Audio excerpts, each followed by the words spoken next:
Have you ever noticed that little icon of a guy wearing a hat and sunglasses when you open an incognito window? Everyone thinks it means you're invisible online, like you're some kind of digital spy. You click it, and suddenly you feel safe browsing whatever you want. But here's what nobody tells you. Incognito mode doesn't make you invisible to anyone except the person sitting next to you on your couch. Your internet provider sees everything. Websites track you. Your employer knows what you're doing. Even Google knows. They literally built Chrome. That little spy icon is the biggest lie on the internet. Once you understand what incognito mode actually does versus what people think it does, you'll realize you've been walking around with a fake disguise this whole time. In the next 15 minutes, you're gonna understand exactly who can see your browsing and who can't. And trust me, the truth is way more important than most people realize. Here's what's really happening every single day. You're at home, on your laptop, maybe you're shopping for a surprise birthday gift for your partner, maybe you're looking at job listings because you're thinking about quitting. Maybe you're researching a medical condition you don't want anyone to know about. So you do what everyone does, you open an incognito window. Chrome tells you now you can browse privately and you feel safe. Protected, anonymous. You find what you're looking for, you close the window, and you think all evidence is gone. No history, no cookies, no trace. Your partner could grab your laptop right now and have no idea what you were doing. Perfect, right? Except here's the problem. You just confused privacy with invisibility. And that confusion could actually get you in trouble. Think about it this way. Incognito mode makes you feel like you're wearing an invisibility cloak, like Harry Potter. You put it on and suddenly nobody can see you. But that's not what's happening. What you're actually wearing is a blindfold, not for you, but for your browser. Your browser can't see what you're doing, so it doesn't save your history. But everyone else, they can see you perfectly fine. Here's what most people don't realize. When you browse the internet, you're sending requests through at least 3 different parties before you even see a web page. Your internet service provider, Comcast, Verizon, AT&T, whoever, sees every single website you visit. The websites themselves know you're there. Any employer or school network you're on can monitor your traffic. Your government could theoretically track you, and if you're using a work computer, your IT department definitely knows. And this matters because you're making decisions about privacy based on a misunderstanding. You're searching for things you don't want traced while thinking you're protected when you're absolutely not. It's not just about embarrassment. It's about understanding that incognito mode is basically a don't save to my computer button, not a nobody can see me button. And the difference between those two things could cost you your job, your relationships, or your sense of security. So here's what incognito mode actually does. And I'm gonna make this so clear you'll wonder why Chrome doesn't just tell you this up front. When you open an incognito window, your browser does exactly 3 things. It stops saving your browsing history on your computer. It stops saving cookies, those little tracking files websites use to remember you. And it stops saving any passwords or form data you enter. That's it. That's the entire list. The moment you close that incognito window, your browser forgets everything that happened. But here's where it gets interesting. That forgetting only happens on your device. Your browser is keeping secrets from itself. Your regular Chrome can't see what incognito Chrome did, but everyone else involved in your internet connection, they know everything. Let's start with your internet service provider. When you type a website into your browser, your computer sends a request through your ISP's servers to reach that website. Your ISP sees every single website you visit, incognito or not. They have to. They're the ones routing your traffic. It's like making phone calls. The phone company has to know what numbers you're calling because they're connecting the calls. There's no way around it.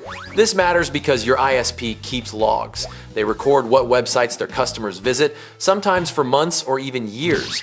In America, ISPs can legally sell your browsing data to advertisers. They know you visited WebMD at 3 in the morning. They know you're looking at competitor job sites. They know you spent 2 hours on Reddit when you were supposed to be working. Incognito mode doesn't hide any of this. There's this pattern I call the local privacy illusion. Incognito mode gives you privacy from other people using your computer, but that's it. It's like closing the door to your bedroom. Your family can't see what you're doing, but the neighbors across the street with binoculars absolutely can. Incognito mode closes the door to your browser history, but it doesn't close the blinds on your internet connection.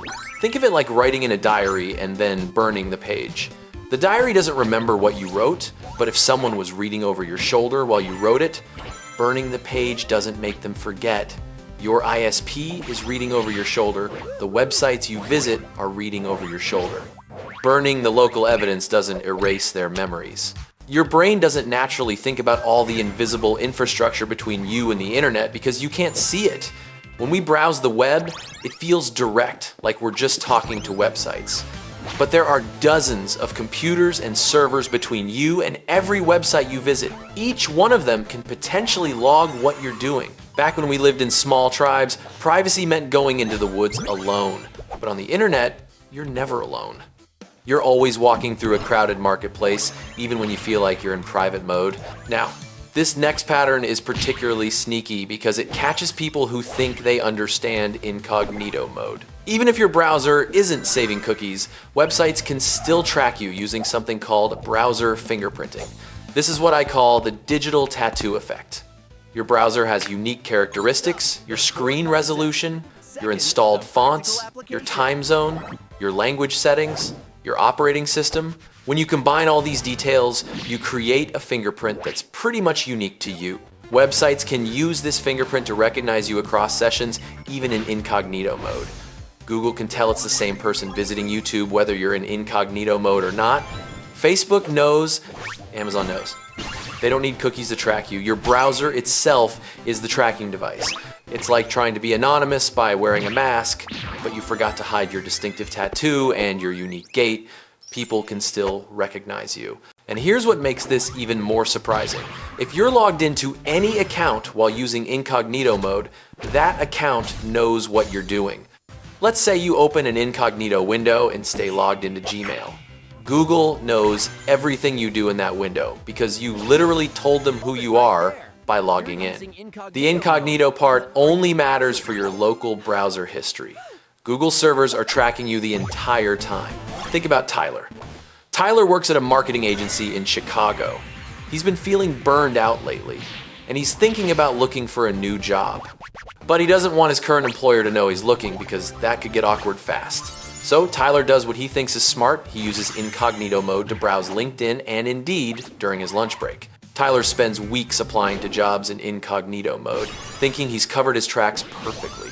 His browser history is clean. His employer can't see anything on his computer. But here's what Tyler doesn't realize.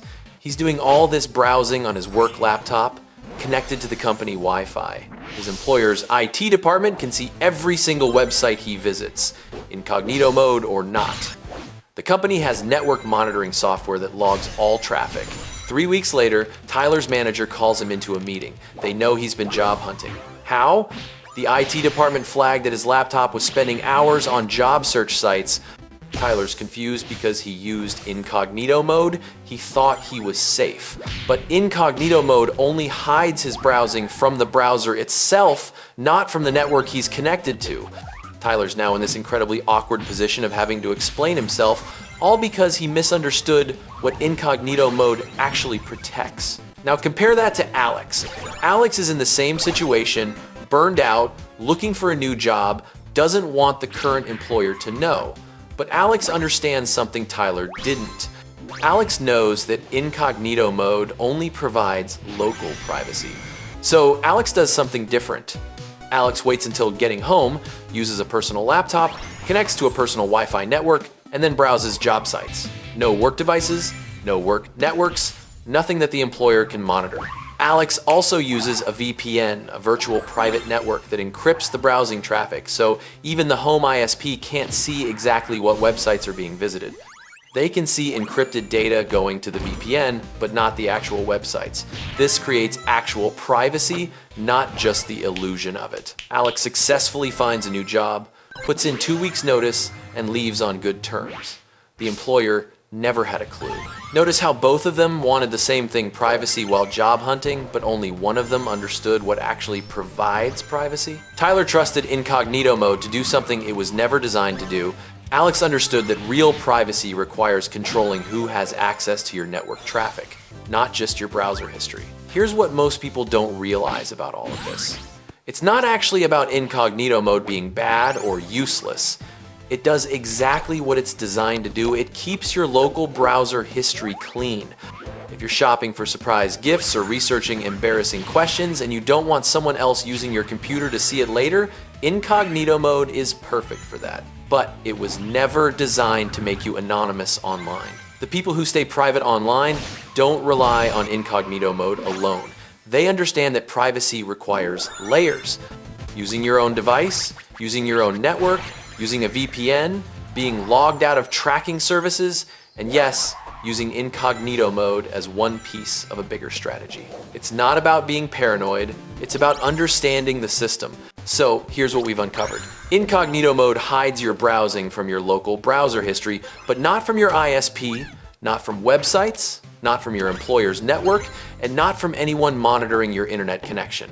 Remember how it's just a don't save locally button, plus how websites can still fingerprint you, plus how anyone on your network can see your traffic? This all connects to the fact that incognito mode was never meant to make you invisible, just forgetful. The question isn't whether you should use incognito mode. The question is whether you'll understand what it actually protects you from and what it doesn't. Because now you know that little spy icon is lying to you about who can see what. You can't unknow it. So next time you open an incognito window, ask yourself, am I trying to hide from my browser or from the internet? Because once you see incognito mode as local privacy instead of total anonymity, everything looks different. And that might be the most valuable thing you learn all week.